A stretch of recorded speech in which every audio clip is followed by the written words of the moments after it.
Subscribe करें ऐसा video देखने के लिए। ब्रह्म मुहूर्त टाइम। हिंदू धर्म में ब्रह्म मुहूर्त को विशेष महत्व दिया जाता है। ब्रह्म का अर्थ है परमात्मा और मुहूर्त का अर्थ है समय, यानी ब्रह्म मुहूर्त परमात्मा का समय होता है। इस मुहूर्त में शरीर में नई ऊर्जा और उमंग होती है।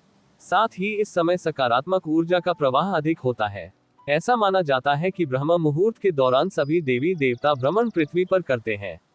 ऐसे में देवी देवता को प्रसन्न करने के लिए इस दौरान कुछ विशेष कार्य करने की सलाह दी जाती है। वहीं शास्त्रों में कुछ ऐसे कार्य भी बताए गए हैं जिन्हें ब्रह्म मुहूर्त में नहीं करना चाहिए। तो चलिए जानते हैं ब्रह्म मुहूर्त का समय कब से तक होता है और इस कब से कब तक होता है ब्रह्म मुहूर्त। ब्रह्म मुहूर्त रात्रि प्रहर के बाद और सूर्योदय से ठीक पहले का समय होता है। सुबह करीब 4 बजे से लेकर 5:30 के बीच तक के समय को ब्रह्म मुहूर्त कहा जाता है। ब्रह्म मुहूर्त में न करें ये कार्य। सुबह को उठते ही या फिर ब्रह्म मुहूर्त में भूलकर भी भोजन नहीं करना चाहिए। स्वास्थ्य के लिहाज से भी ऐसा करना शुभ नहीं माना जाता है। इस समय भोजन करने से आपको कई तरह के रोग लग सकते हैं। ब्रह्म मुहूर्त के समय वातावरण शांत होता है। ये समय जीवन के लिए महत्वपूर्ण निर्णय लेने, अहम योजनाएं बनाने के लिए बहुत उचित माना गया है। इसलिए ब्रह्म मुहूर्त के समय मन में कभी नकारात्मक भाव नहीं लाना चाहिए, वरना पूरे दिन आप तनाव में रहेंगे, जिससे आपको मानसिक रूप से भी परेशानी हो सकती है। प्रणय संबंध। ब्रह्म मुहूर्त ईश्वर के पूजन वंदन का समय माना गया है। ये समय बहुत ही पवित्र माना जाता है।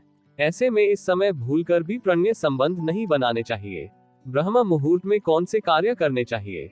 ब्रह्म मुहूर्त शुभ कार्य करने से वह शीघ्र ही पूर्ण होते हैं। ऐसे में इस समय उठकर स्नान आदि करने के बाद पूजा करना चाहिए। इस दौरान पूजा अर्चना से भगवान का विशेष आशीर्वाद मिलता है। ब्रह्म मुहूर्त न केवल शास्त्रों की दृष्टि से बल्कि आयुर्वेद और आधुनिक चिकित्सा पद्धति में भी इस समय को बहुत महत्वपूर्ण माना गया है। ऐसे में इस मुहूर्त में उठकर छात्रों को पढ़ाई भी करनी चाहिए। कहा जाता है कि समय पढ़ी गई चीजें लंबे समय तक याद रहती हैं। ब्रह्म मुहूर्त में उठने वाला पुरुष सौंदर्य, लक्ष्मी, स्वास्थ्य, आयु आदि वस्तुओं को प्राप्त करता है। उसका शरीर कमल के समान सुंदर हो जाता है। इस समय किसी भी ग्रह नक्षत्र का बुरा असर नहीं होता। इस समय दैवीय शक्तियां पृथ्वी लोक पर विचरण करती है। उनकी दैवीय शक्तियां और आशीर्वाद पाने के लिए ब्रह्म मुहूर्त में उठना पड़ता है। ब्रह्म मुहूर्त में किया गया स्नान सर्वश्रेष्ठ फल देता है। स्नान करते समय ब्रह्म परमात्मा का चिंतन करें तो ये ब्रह्म स्नान कहलाता है, और देव नदियों का स्मरण करें तो देव स्नान कहलाता है।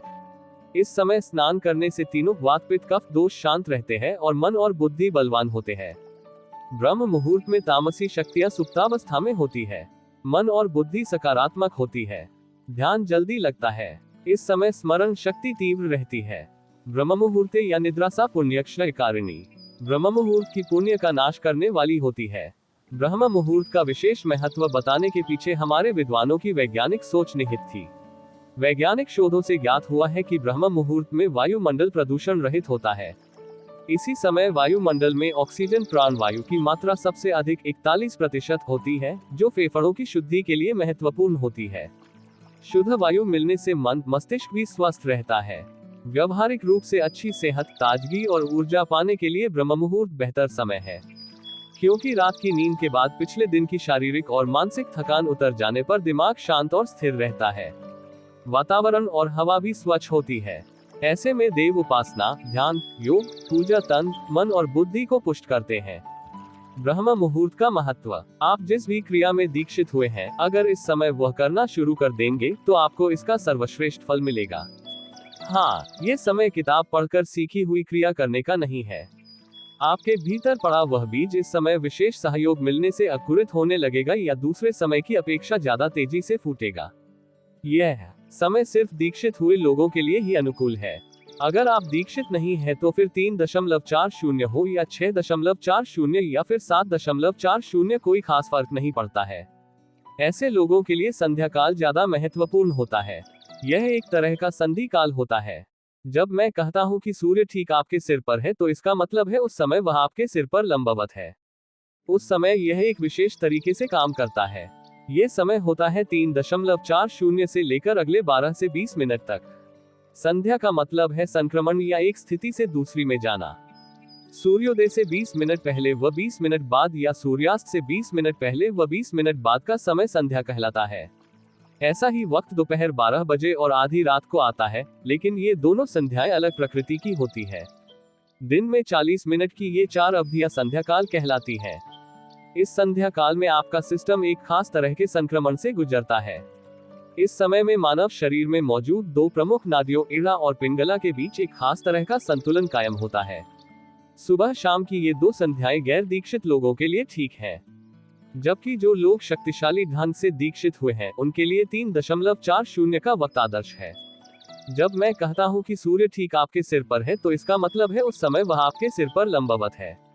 उस समय यह एक विशेष तरीके से काम करता है। ये समय होता है 3.40 से लेकर अगले 12 से 20 मिनट तक।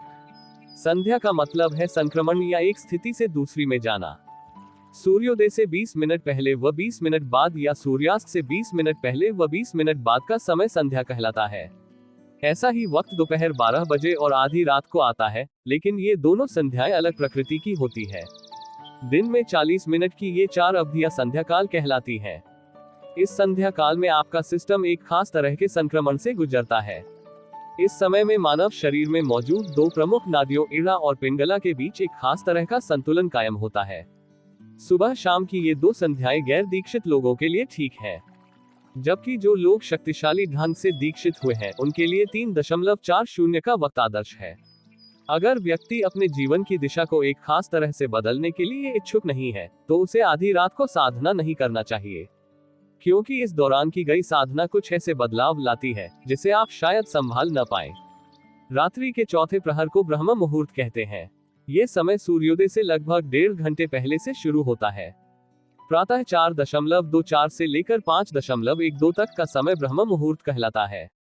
ब्रह्म मुहूर्त का महत्व या महिमा। गुरु नानक देव जी महाराज ने ब्रह्म मुहूर्त को अमृत बेला कहा है। इस अमृत बेला में समग्र वातावरण में अपार शांति रहती है। इस समय वातावरण में ऑक्सीजन, जिसे प्राण वायु भी कहते हैं, सर्वाधिक मात्रा में मौजूद रहती है। ब्रह्म मुहूर्त में जागने के फायदे। भाव प्रकाश निघंटु में कहा गया है, ब्राह्म मुहूर्ते बुद्धेत स्वस्थो रक्षार्थमायुष, अर्थात स्वस्थ व्यक्ति अपनी आयु की रक्षा के लिए ब्रह्म मुहूर्त में उठे। ब्रह्म मुहूर्त में उठने के प्रमुख महत्वपूर्ण लाभ निम्नलिखित हैं। 1. शारीरिक लाभ। रात भर सोने से शरीर में जो गर्मी बढ़ती है वह सूर्योदय से पहले उठकर शौचादि क्रिया करने से शांत हो जाती है।